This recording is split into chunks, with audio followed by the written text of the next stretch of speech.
Assalamualaikum warahmatullahi wabarakatuh dan salam sejahtera. Saya Muhammad Firdaus bin Othman, nombor metrik 290395, pelajar dari program Pendidikan Jarak Jauh Pusat Pendidikan Profesional dan Lanjutan PACE, Universiti Utara Malaysia, Kampus Kuala Lumpur. Kami dari kumpulan 24 akan membentangkan subjek Pembangunan Masyarakat 2. Dengan ini, kami sekumpulan telah memilih tajuk Protokol dan Etiket. Pengenalan protokol dan etiket. Protokol dan etiket mempunyai perbezaan. Di sini saya akan menerangkan terlebih dahulu pengenalan tentang protokol. Protokol berasal daripada bahasa Yunani yang mencantumkan dua hal kata dasar iaitu protos yang bermaksud yang pertama dan kola yang bermaksud pelekat. Pelekat pertama merujuk kepada sehelai kertas yang ditampalkan pada dokumen undang-undang untuk membuktikan kesahihannya. Istilah protokol ini berubah-ubah dari segi penggunaannya.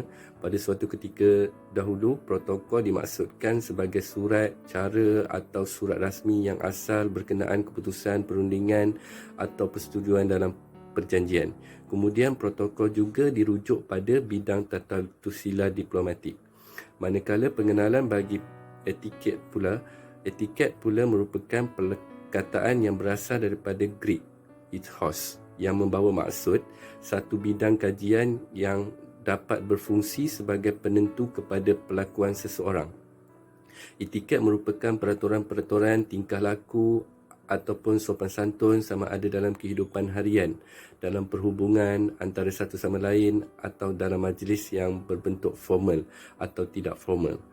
Apa jua perilaku yang dilakukan oleh seseorang yang mengikut peraturan-peraturan atau norma-norma yang diterima oleh masyarakat atau yang berlandaskan kepada timbang rasa adalah dianggap sebagai mempunyai etiket yang tinggi yang boleh mempertingkatkan imej seseorang itu.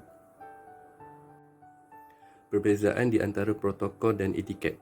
Walaupun protokol dan etiket bukanlah sama seperti maksud yang lain, kedua-dua istilah itu cenderung menimbulkan beberapa bentuk kekeliruan terutamanya apabila cuba mengenal pasti perbezaan antara protokol dan etiket.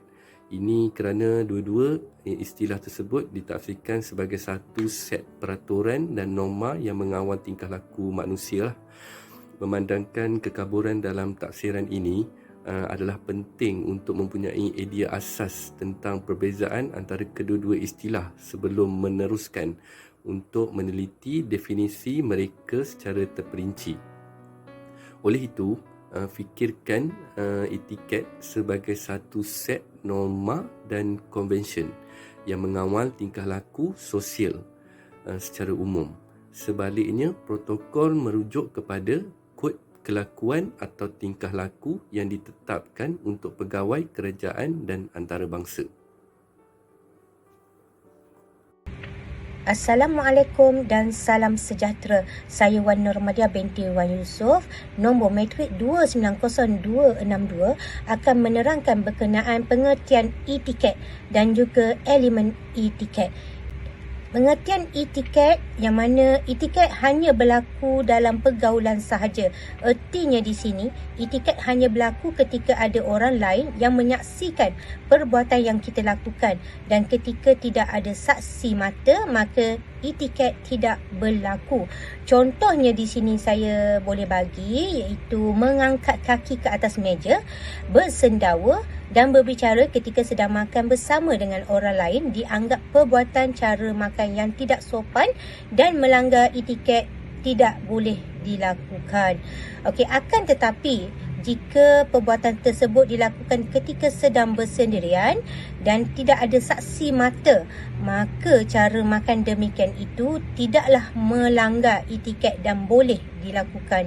Okey, contoh kedua yang saya boleh share di sini adalah buang angin ataupun kentut ketika sedang bersama orang lain walaupun tidak berbunyi dan tidak berbau. Ia merupakan perbuatan yang tidak sopan, tetapi jika buang angin dan mengeluarkan bunyi dan berbau ketika tidak bersama dengan orang lain, maka hal yang demikian tidaklah melanggar etiket. Etiket juga bersifat relatif, ianya bermaksud sesuatu yang menurut suatu budaya dianggap sebagai perbuatan yang tidak sopan, tetapi belum tentu budaya lain memiliki pemikiran yang sama. Okey, boleh sahaja dianggap sebagai perbuatan yang wajar ataupun sopan. Okey, contohnya di sini, seseorang yang memiliki kebiasaan makan tanpa menggunakan sudu dan garpu, maka dengan menggunakan tangan bagi sebahagian kalangan dianggap sebagai perbuatan yang wajar. Okey, dan dianggap perkara yang biasa. Akan tetapi, bagi sebahagian golongan yang lain beranggapan bahawa perbuatan itu sebagai perbuatan yang tidak sopan.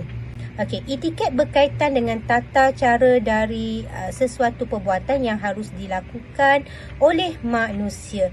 Contohnya di sini, ketika menyerahkan sesuatu kepada orang lain, hendaklah perbuatan itu dilakukan dengan menggunakan tangan kanan. Dan jika perbuatan tersebut dilakukan dengan tangan kiri, maka ia dianggap melanggar etika.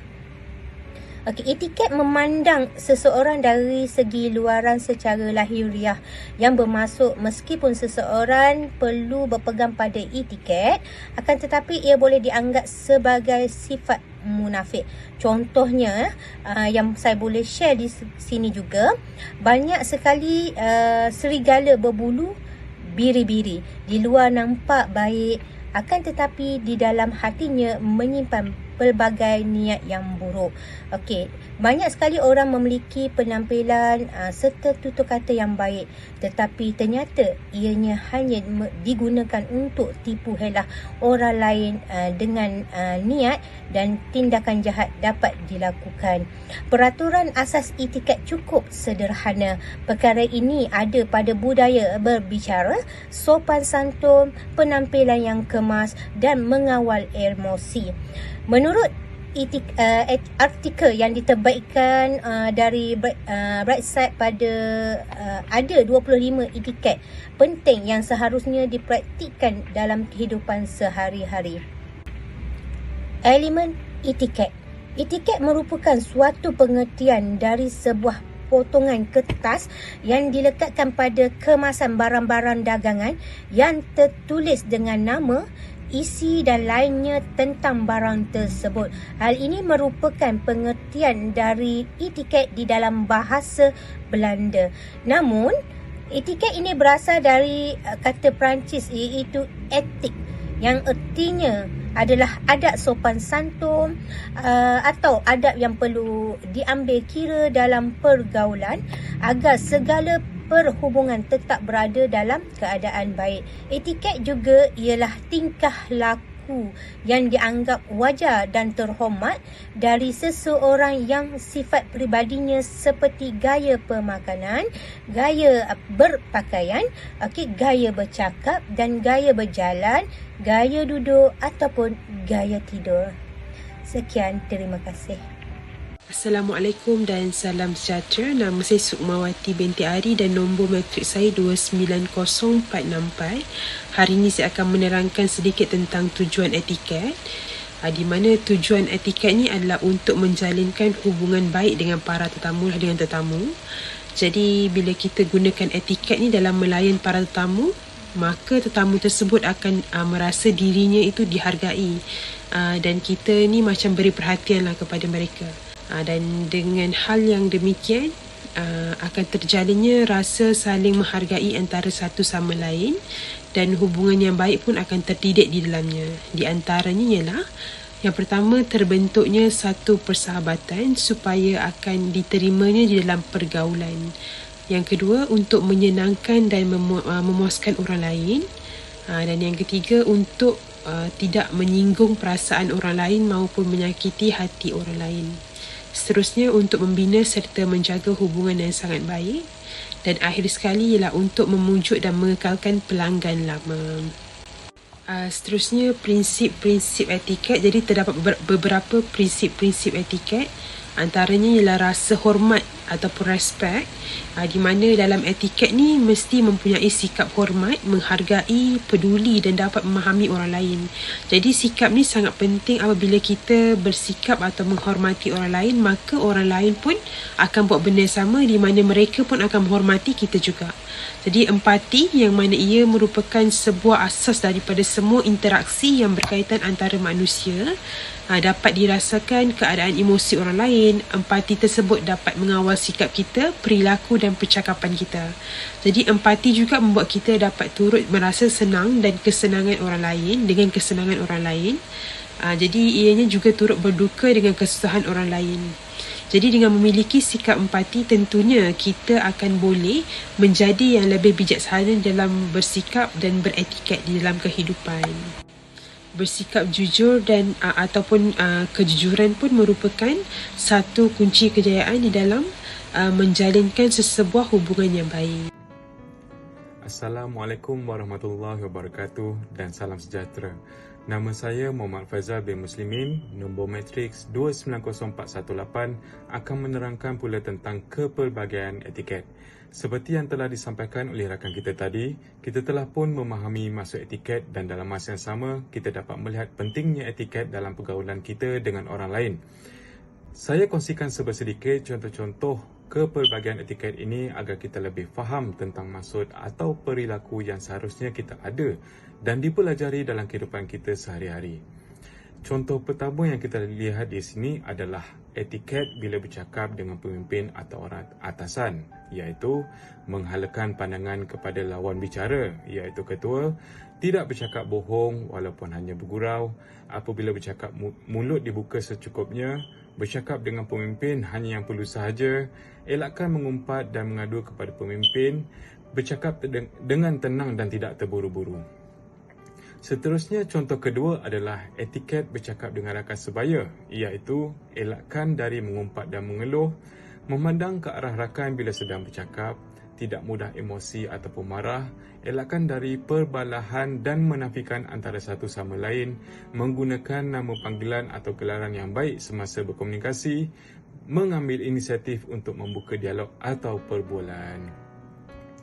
Dan contoh yang ketiga adalah etiket di tempat kerja, iaitu tidak membuat bising atau mengganggu orang lain, jangan mencelah ketika dalam perbualan rakan sekerja, selalu meminta izin ketika meminjam sesuatu milik orang lain, perlahankan suara ketika berbual atau bersembang, sentiasa melemparkan senyuman apabila di hadapan rakan sekerja, sopan dan santun dalam percakapan dan perbualan.